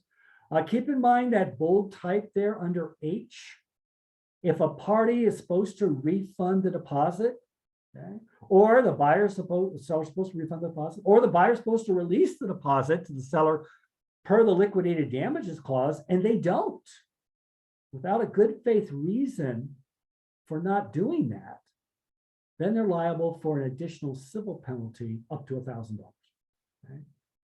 Paragraph 15, if the seller agrees to do any repairs, they will not only have those repairs done properly, but also show paid receipts to the buyer, okay? That would also include any permits, if permits from you, right? Paragraph 16, final verification of condition. Again, this is our final walkthrough. We already talked about that 5 days prior to close of escrow, okay? To make sure the property is in the same condition as it was when the offer was accepted, and that if any repairs were done, then they were done properly, right? And in the case of the tenant moving out, the tenant is out because it's done per paragraph 3, 5 days prior to close. Paragraph 17, prorations are applicable. So what is prorated? Well, property taxes most commonly are prorated, but you can also prorate insurance, rents, interest. If the buyer's taking over the seller's loan, like an FHA or a VA, right? Okay, so let's do rents because that's probably the easiest.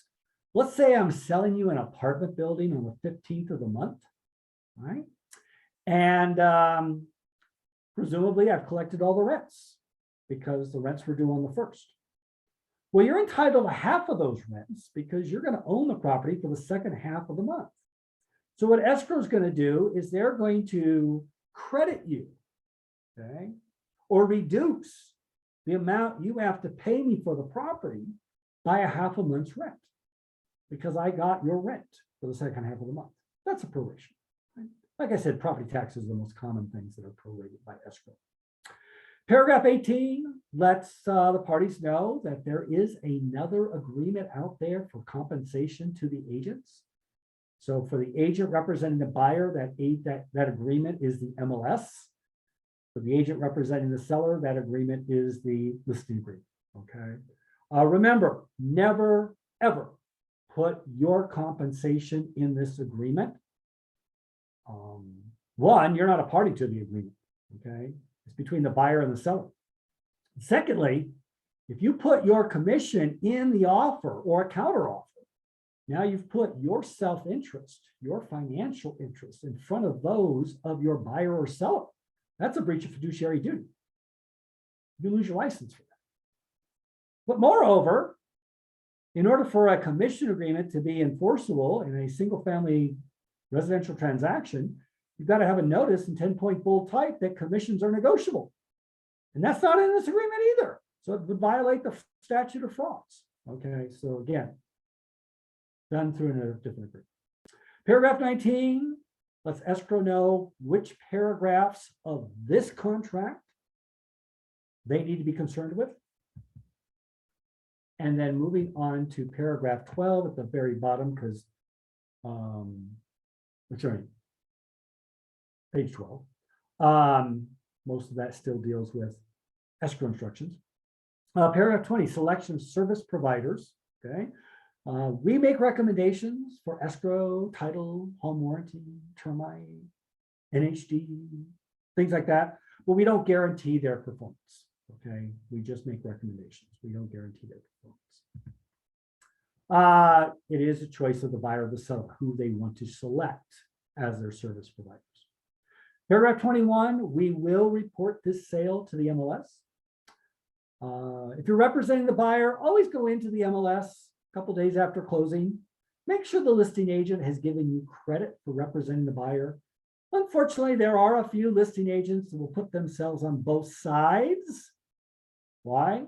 Well, if they ever leave the brokerage that they're currently at, they can then inflate their transactions to their new broker to be put on a higher commission split. You go in and interview with a broker, what do they ask you? How many sales did you do last year? Well, they already know. They've looked you up in the MLS. They're just seeing if you're telling the truth or not, right? But again, check on your sales. Make sure you get credit on the sales that you do. And if you didn't get credit, just call them up and say, hey, you went into the MLS. I think you put yourself down on both sides. Would you mind adding me to the buyer side? Oh, did I make a mistake? Yeah, you no, just be nice, right? You're probably gonna have another deal with them sometime in the future. Just remind them to give you credit. Paragraph 22, attorney's fees to the winning, we like to say prevailing party, if there's a lawsuit or it goes into arbitration. But as we're going to learn later in paragraph 30A, you do need to agree to mediation. So mediation is mandatory. It's not elected. And if you refuse to mediate your dispute, you give up your right to attorney's fees if you win your case.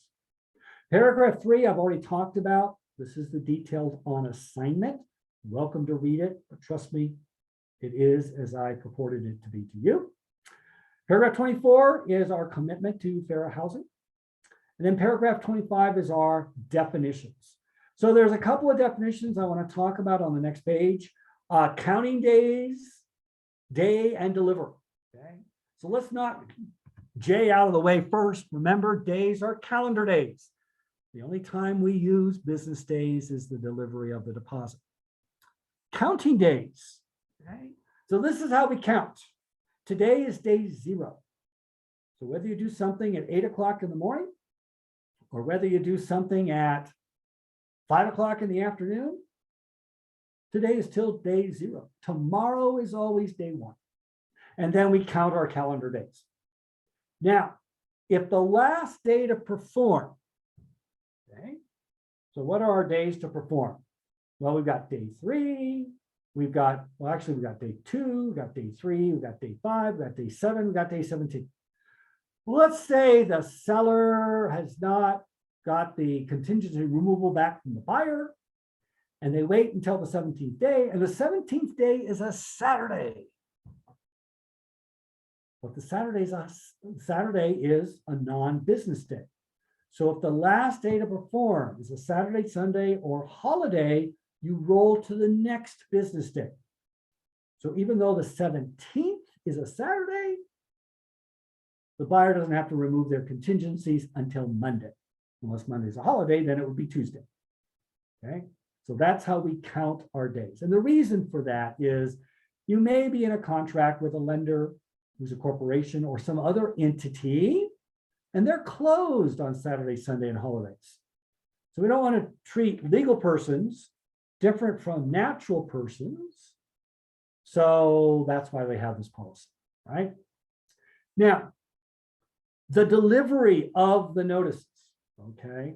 Well, in this counting of days, okay, the scheduled performance date in my example was Saturday. That was the 17th day.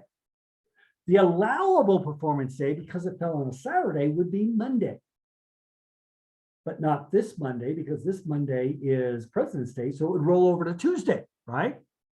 So that's called the allowable performance day. When can you give the 3-day or the 2-day notice? You can give it as early as 2 days before the scheduled performance day, which was Saturday. So you can give it on Thursday. Even though the party doesn't have to perform, because this is President's Day weekend until Tuesday, you can still give the 2-day notice to perform on Thursday because the scheduled performance day was Saturday. Hopefully that wasn't too confusing. It's so funny because when I was talking to CAR about all this, they said, well, you know, we laid it out very clear here in I. Well, yeah, they laid it out, but it's not very clear. It's a confusing paragraph to read. So I invite you to read it. But trust me, it is as I stated. Okay, K, this is a new one, delivery. So when you get to page 16 has a place for you to put your email address, as well as the email address of your TC if you're using a transaction coordinator. So now, if I'm the agent on the other side, I can just email you documents. And as long as I email them to the email address that is on the last page of this agreement, it's delivered. Tomorrow's day one. Well, what if you say, wait a minute, I didn't check my email today? Tough. You better check your email. Get the app and put it on your phone, right? We're in the technology age. Now, if I email you those documents via a link, you have 3 days to respond to me and say, Ed, your links stink. I can't open them, or I don't want to open them, or I'm not going to open them. Okay. Now I have to deliver to you as an attachment. Can you refuse the attachments? No, you got to accept the attachments. Unless I attach them in some weird form that can't be opened. But if I send them to you as a PDF, they're done. Got to be able to open PDFs. All right. So that takes care of those 2 paragraphs. Pretty much everything stayed the same there. Paragraph 26 simply says this is the entire terms and conditions of the offer. Okay. There are no other contracts out there. Paragraph 27, the time is of the essence. This is the entire contract. Any changes have to be done in writing and signed by all parties. So supplemental extra instructions would be a valid change when signed by all parties. Paragraph 28, when you sign either as the buyer in page 15 or the seller on page, or the buyer on page 14, seller on page 15, got that right, okay. When you sign, okay, if you sign for an entity, like president of a corporation or trustee of a trust or managing member of a LLC, you don't have to keep using your title. You just put your title, the entity you're signing for in this contract, and then you can just sign all the other documents with your signature, and it's presumed you're signing in your legal authority, okay? Just makes it simpler for you. Okay, so now we're on page 14, okay? And the first thing we see is that little boxes are around paragraph 29 and paragraph 31. And the reason those little boxes are around those paragraphs is to let the parties know that to include those paragraphs, you've got to initial. Both parties need to initial. If one party initial and the other party doesn't, the contract fails. So if one party initials and the other party doesn't want to have it, you've got to counter it out. Otherwise, the contract fails. So liquidated damages. So as I earlier discussed, if buyer and seller initials here, and buyer fails to perform after releasing all contingencies, so the buyer is in breach, the buyer is agreeing to give the deposit to seller as liquidated damages. Okay. Now there is a cap. If buyer intends to occupy the property as their residence and the deposit exceeds 3% of the purchase price, then the amount of the deposit that the seller keeps cannot exceed 3% of the purchase price. Okay, so it's a cap. That does not mean the seller can keep 3% of the purchase price. It's the amount of the deposit, but not to exceed 3% of the purchase price if the buyer's going to occupy the property. Well, what if the buyer's not going to occupy the property? They're going to rent it out. Then it's the entire deposit, no matter how much it is. That 3% cap does not apply. As I mentioned, mediation is a mandatory part of the contract. Right? Parties agree to mediate their dispute with a mediator. We even have a website there sponsored by CAR where you can seek out a mediator. The mediator is going to try to get the parties to settle the dispute. If they do, dispute is over. If they don't, then they can sue each other or go to arbitration, whatever they want to do. All right. If you refuse to mediate, then you give up your right to attorney's fees if you win. The one exception there is if you have to file a lawsuit because the statute of limitations is about to expire or to put on a lis pendens or something like that, you can do that, but then you have to agree to immediately mediate. Okay. You cannot refuse to mediate and still get your attorney's fees if you win. And then arbitration is an alternative to trial. Okay, it's an alternative to going into court where the parties agree to select an arbitrator. That arbitrator must be either a retired judge or an attorney with at least 5 years of residential real estate law experience. Okay? The mediator can be anybody because the mediator doesn't impose a decision. Be their priest, their bartender, their masseuse. It doesn't matter. As long as the parties agree on the mediator, anybody can be a mediator. I will say that most mediators, particularly as the amount in controversy increases, are going to be attorneys or retired judges because they're more knowledgeable about the law and rules of evidence.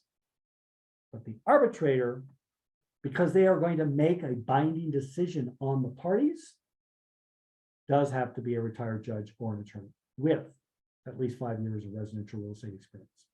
All right. And the arbitrator will make a decision, right? And that decision is typically not subject to appeal. Right? Again, if you have buyers or sellers who have questions about these 3 paragraphs, show them that statewide buyer-seller advisory gives a really nice explanation of what these paragraphs do. And then page 15, okay. So at the top half, I think I misnumbered my pages earlier. I was saying 14 and 15. No, it's all on 15. My bad. Paragraph 32 is for the buyer to sign. If the buyer is an entity, a trust, a corporation, an LLC, whatever, you can identify that entity and identify the buyer's role or title to that entity. So then all the buyer has to do is sign in their own name on subsequent agreements because we've already defined their role here. Okay. If you have more than 2 buyers, you will have to add the additional signature addendum, which is referenced there at the bottom of the screen. Note under 32C, RPA is 16 pages. The parties have received and read and understands each of those 16 pages. Right? Likewise, for the seller, they can accept, they can counter, they can accept as a backup offer, they can identify themselves as an entity seller, what that entity is, and their title as the representative of that entity. Okay.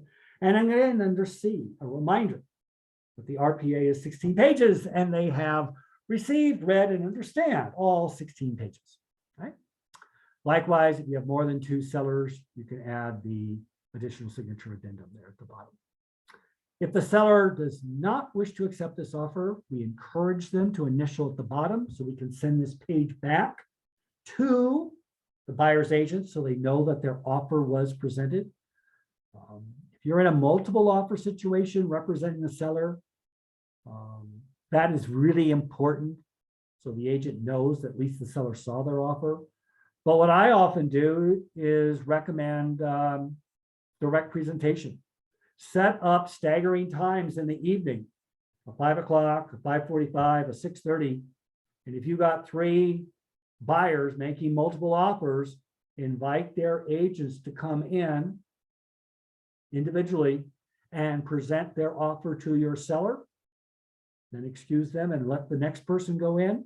Now they know they've made their presentation to the seller. They can never hold it against you that you didn't give them a fair shot at getting their offer accepted by the seller. And then finally, page 16, our brokers section.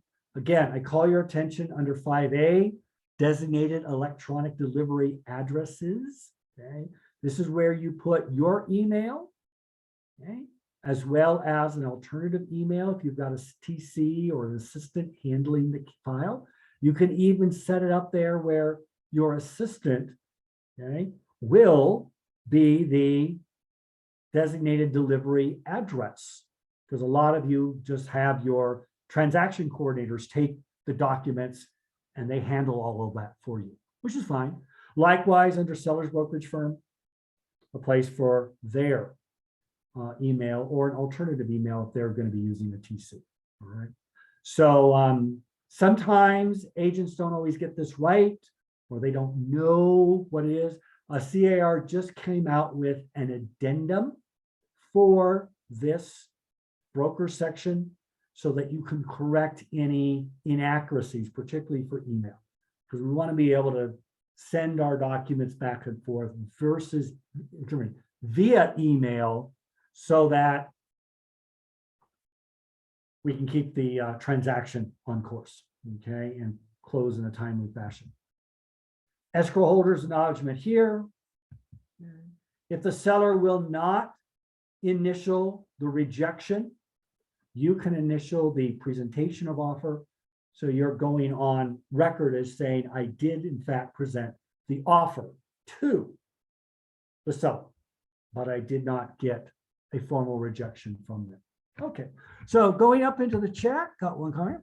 What was that again about having your buyer present, buyer present their offers themselves? Okay, not the buyer, the buyer's agent.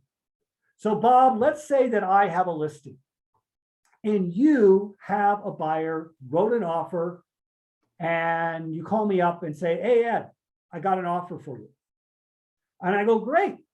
And you say, by the way, Ed, are there any other offers? And I say, you know, as a matter of fact, they're all, okay. I've got one from Laura, I got one from, I may not tell you who they are, but I got 2 other offers. Or you send over your offer and all of a sudden I get 2 more offers. Laura sends me an offer, Gina sends me an offer. So what do I do as a listing agent? Well, to represent my seller, I'm going to call you back and I'm saying, Bob, 2 other offers have come in. I'm going to be presenting the offers this evening. I'm inviting you and the other 2 agents, because we've got 3 offers, to present your offer directly to my seller if you like. I haven't called the other people yet, but I've got a 5 o'clock, I've got a 5:45 time, and I've got a 6:30 time, because I figure it's going to take you about 20, 30 minutes to present your offer. And you say, oh, I'd like to go first. How about 5 o'clock? I say, great. So Bob, you show up at the seller's house a little before 5. I bring you in. You, the seller, and I sit down at the dining room table, and you present your offer to my seller. My seller may have some questions. I may have some questions. I thank you, and then I kick you out of the house. And then Laura comes in and does the same thing with hers. And then Gina comes in and does the same thing with hers. Now, my seller goes with Laura. Are you a little upset? Yeah, you really were hoping to get your offer, or at least a counter, but it doesn't happen. My seller just decides to accept Laura's offer. But are you mad at me? No, because I did everything I could to get my seller to accept your offer. You might say, well, why didn't you counter me? I said, well, the seller really liked the offer they accepted. I tried to see if they wanted to counter. They didn't want to do it. I'm sorry, Bob. Now, 3 months from now, I'm writing an offer on your listing. Hopefully you'll give me the same courtesy. That's what I'm trying to get at here. If you've got a situation where you're the listing agent and you're in a multiple offer situation, consider direct presentation. We used to do that all the time in the 70s and in the early 80s because we didn't have fax machines and we didn't have computers. Direct presentations was very popular, but well, I wouldn't say it was popular. Nobody really liked it, but it really gave you an opportunity to try to sell your offer to the seller. Okay. Don't see anything else in the chat. Ed, there's a couple questions in the chat. They Oh. sent them directly to me. Okay. The first one is changing the term from cash purchase to a finance purchase with a loan considered misrepresentation, even though escrow can finish within that contract period? Okay. If you go with a cash purchase, that doesn't prohibit you from getting a loan. So if you make a cash offer, you're saying the buyer is prepared to pay cash. If the buyer chooses to get a loan, they can, but there's no loan contingency. So they cannot use an excuse that they needed to get the loan, or they cannot use an excuse that the appraiser can't get out to the property, or they can't use the excuse that the seller has COVID and the appraiser couldn't get into the property because the seller had COVID. You see, the buyer is saying, I'm willing to pay cash. I'm going to pay cash. That doesn't prohibit them from getting a loan, but they can't use an inability or a delay or a challenge in getting their financing as an excuse to somehow delay or cancel the agreement. Hopefully that makes sense. What's your second question? I got one more. Okay. If a buyer removes all contingencies after 17 days and the seller gives the buyer a notice to perform, but the buyer fails to complete the purchase within the time frame, how does the seller get the EMD as a liquidating damage? Okay, so if the seller gives the notice to perform, but the buyer doesn't release their contingencies, the seller's only remedy is to cancel. They don't get to keep the deposit if the liquidated damages clause is initial. You see, for the buyer to be in breach, they have to release their contingencies in writing. If they don't do that, that deposit is refundable. That deposit is refundable unless the buyer releases contingencies, fails to perform, and initials the liquidated damages clause. If the liquidated damages clause is not initialed by both parties, the deposit is refundable. The seller could sue for damages, but the deposit is always refundable unless it's going to be identified as liquidated damages by both parties initialing paragraph 29, and the buyer fails to perform, which means and is in breach. So there's several steps you have to do to put that buyer in breach. Buyer releases contingencies, buyer doesn't perform, now buyer is in breach, but the deposit can only be kept by the seller if they included the liquidated damages clause as well. Okay, so there's like 3 stepping stones you have to go over to make it to that point. Could you please talk a little about Form AAA for multiple agents?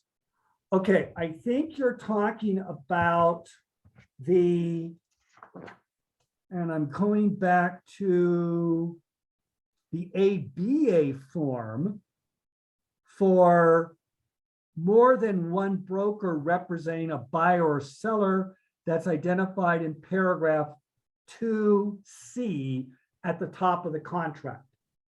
Sometimes, not so much with buyers, but sometimes you see 2 brokerage companies, ABC Realty and XYZ Realty, listing a home. And usually it's a very expensive home. Not sure why a seller would want two separate brokers, but whatever. If the commission is big enough, sometimes that will happen. Or who knows? So what the ABA form does is it allows two brokerages to sign a listing form or to sign a buyer representation. If that makes sense. That is the ABA form, okay? And where that comes into play is the disclosure of agency, because you've got two brokerages that could be representing the buyer or two brokerages that would be representing the seller, okay? Hopefully that makes some sense. Go back up. Yeah, additional agent acknowledgement.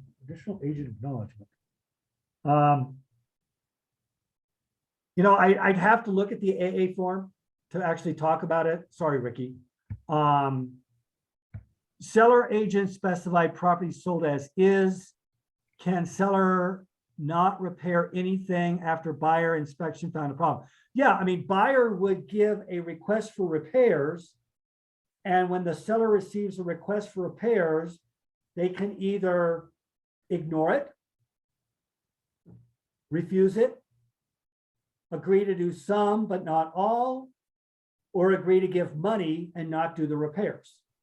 So there's like 4 or 5 different ways that a seller can deal with the request for repairs, including ignoring it, okay? So look at your request for repairs form. You'll see that it's changed. It's had language in it now to ask the seller to do repairs for an FHA or VA lender, or ask the seller to pay some closing costs of the buyer with a VA loan.